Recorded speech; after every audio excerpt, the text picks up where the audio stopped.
الحمدللہ رب العالمین والصلاۃ والسلام علی سید الانبیاء والمرسلین۔ الحمدللہ شعبان کا مہینہ جو ہے وہ اس کے اندر ہم چل رہے ہیں، اور شعبان کے مہینے کے اندر ایک شب برات کے نام سے رات کو یاد کیا جاتا ہے،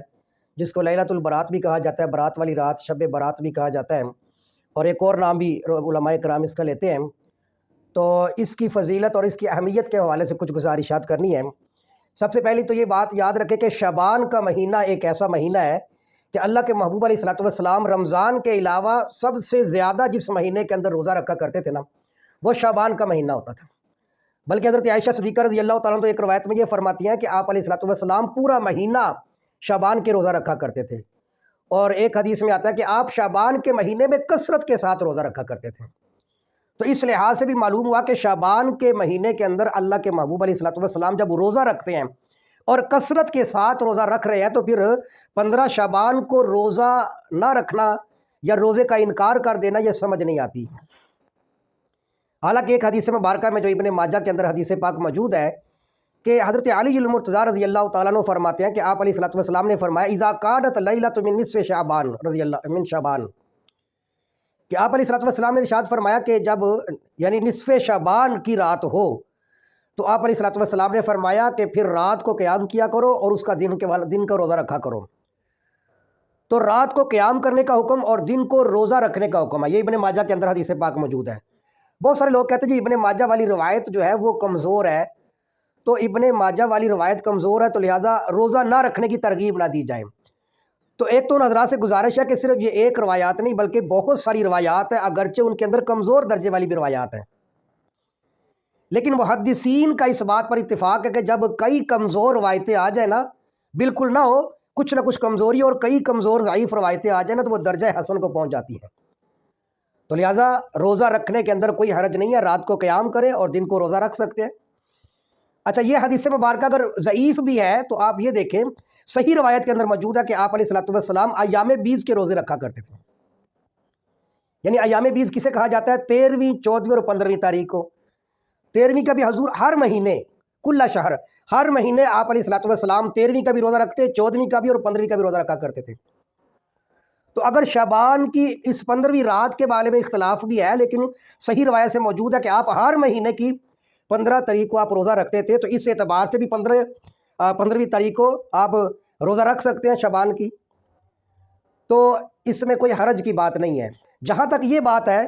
کہ بھی اس رات کے اندر پھر عبادت کا طریقہ کار کیا ہونا چاہیے، وہ ایک علیحدہ ہے۔ ہاں، اس رات کو عبادت کرے، اور عبادت کا مطلب کیا ہوتا ہے کہ آپ تنہائی کے اندر اللہ تبارک و تعالیٰ کو یاد کریں۔ یہ بات بالکل ٹھیک ہے کہ ہم جو مبارک راتیں ہوتی ہیں عبادات کی راتیں ہوتی ہیں، حضور نے فرمایا فقوموا لیلہا، ان کی رات کو قیام کرو، یعنی رات کو قیام کرنے کا مطلب یہ کہ اللہ کی بارگاہ میں عبادت کریں، اور نفلی عبادات جتنی ہوتی ہے وہ تنہائی اور انفرادی طور پر ہوتی ہے۔ لہٰذا ان راتوں کے اندر بجائے یہ کہ کھانے پینے کے اوپر وقت ہم ضائع کر دیں، بجائے یہ کہ ہم جم گٹھا بنا کر اکٹھے ہو کر کوئی کام کرنا شروع کر دیں، نہیں فرمایا۔ مزاج شریعت یہ ہے کہ یہ جو انفرادی اور جو نفلی عبادات ہوتی ہیں ان میں تنہائی مقصود ہوتی ہے، کہ اللہ کی بارگاہ میں بندہ تنہا ہو کر اللہ کی بارگاہ میں اپنی التجائیں کرے، اللہ کی بارگاہ میں توبہ استغفار کرے۔ تو اس لحاظ سے شعبان کی 15ویں شب جو ہوتی ہے اس میں رات کو آپ لوگ قیام کریں، ذکر و عبادت کریں، تسبیح تراویح ادا کریں، اللہ کی بارگاہ میں توبہ استغفار کریں، اور دن کا روزہ اگر اس اعتبار سے کہ اس روایت کو یہ کمزور ہے تو ایام بیز والی روایت جو آپ علیہ الصلوۃ والسلام ہر مہینے کی 13ویں اور 14ویں اور 15ویں تاریخ کو رکھا کرتے تھے۔ پھر مزید یہ کہ آپ علیہ الصلوۃ والسلام تو شعبان کے مہینے کے باقی مہینوں میں سے سب سے بڑھ کر رمضان کے علاوہ شعبان کے مہینے میں روزہ رکھا کرتے تھے، تو کئی اعتبار سے جو ہے نا وہ روزہ ثابت ہو رہا تھا، لہٰذا اس کا انکار نہیں کیا جا سکتا۔ بلکہ وہ ایک حدیث مبارکہ وہ بھی یاد آ گئی کہ حضرت عائشہ صدیقہ رضی اللہ تعالیٰ عنہ ایک دفعہ رات کے وقت آپ علیہ الصلوۃ والسلام کو بستر پر نہیں پاتی، اور رات کے وقت اٹھ کر حضرت عائشہ صدیقہ آپ علیہ الصلوۃ والسلام کو تلاش کرنا شروع کر دیتی ہیں، یہاں تک کہ دیکھتی ہیں کہ آپ علیہ الصلوۃ والسلام تو جنت البقیع کے اندر تشریف فرمائے ہیں۔ حضرت عائشہ ڈھونڈتے ڈھونڈتے حضور کے پاس آ جاتی ہیں،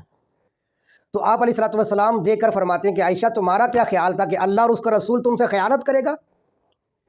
یہاں دیکھیں حضور نے اپنے ساتھ اللہ کا نام ذکر کیا ہے، اس لیے کہ حضور کو کوئی حکم ہے تو وہ حکم من یطع الرسول فقد اطاع اللہ، جو رسول اللہ کی اطاعت کرے گا گویا اس نے اللہ کی اطاعت کی۔ جو حضور کی بات مانے گا گویا اللہ کی بات ہے، جو اللہ کی بات ہے وہ حضور کی بات ہے۔ حضور نے فرمایا کہ عائشہ تمہارا کیا خیال تھا کہ اللہ اور اس کے رسول تم سے خیانت کرے؟ یعنی حضور یہ بتانا چاہتے تھے کہ عائشہ تمہارا کیا خیال تھا کہ میں تمہیں رات کے وقت چھوڑ کر کسی اور زوجہ کے پاس چلے جاؤں؟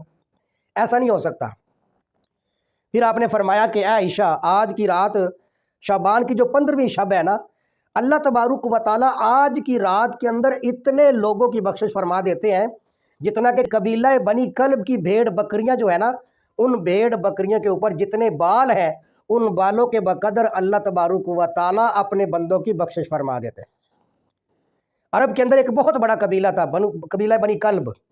اور بنی کلب بھیڑ بکریاں رکھنے کے اعتبار سے پورے عرب کے خاندانوں میں سب سے بڑا خاندان،